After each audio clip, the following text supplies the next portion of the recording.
Start off, first of all, a lot of people will be very worried about this. Highest interest rates in decades to be announced. The Bank of England is expected to unveil the biggest interest rate for 33 years. Analysts predict an increase of 0.75 percentage point. What that kind of means is that I think it's an average of 73.49 monthly increase for the average tracker. Yes. So that's sort of what it would mean to us. So this is the dreaded day, really. This is the day that has been being counted down to and has been predicted by all the gloom mongers who've all been proven to be right. This is the day that if you have a mortgage and you have not managed to fix it for 5 years, or your fixed term is running out, or you've just trying to buy a place and get on the property ladder, which everybody knows is an absolute nightmare in this country. Wherever you are, your position is, let's put it this way, worsened. It's a much larger chunk of your earnings. And I remember the days when suddenly mortgage rates went up so high, it was pretty much all your earnings. Some people were left with, you know, £10 at the end of the month to live on for a whole family. And that's when people started giving back the keys of their homes and, you know, the bottom fell right out of the property market. Also, you always used to be able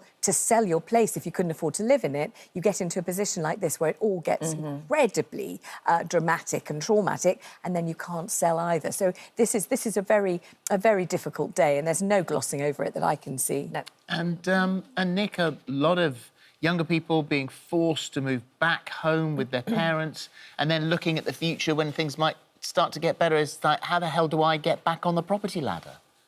Well, it's going to be impossible, isn't it? Good morning to you all, because the idea that they have to save up then for...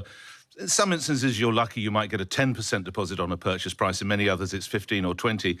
In many cases, you have to look at the bank of mum and dad, but just, mum and dad even. But just to spell out the figures, if the rate goes up to what you were just saying, if you've got a typical £200,000 mortgage, if it's around there, that's an extra £84, £85 a month. That's going to come in. You're going to be finding somewhere in the region of about an additional £1,000 each year.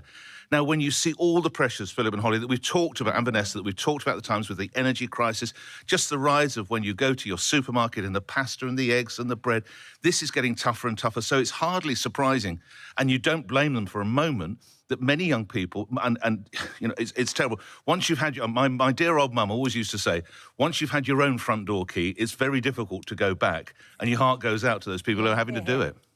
So, I mean, and it's not like with the energy things where you can look to the government to sort of help with this one, because this is the government's way of filling this huge hole that's been left there. This is just an incredibly difficult situation and a horrible spiralling, I suppose, inevitability following the pandemic, what's going on in Ukraine and everything else all together. And it is unfortunately going to be very often the youngest of us who bear the greatest burden. And that's why there's this kind of, you know, antipathy and antagonism between very young people saying, God, the elderly and the old have had it so easy, and pensioners saying, hey, what about us? You know, factor us in, help us out. It's a very difficult thing, and what you don't want is a country where the old turn on the young and the young turn on the old. That would be awful. Yeah.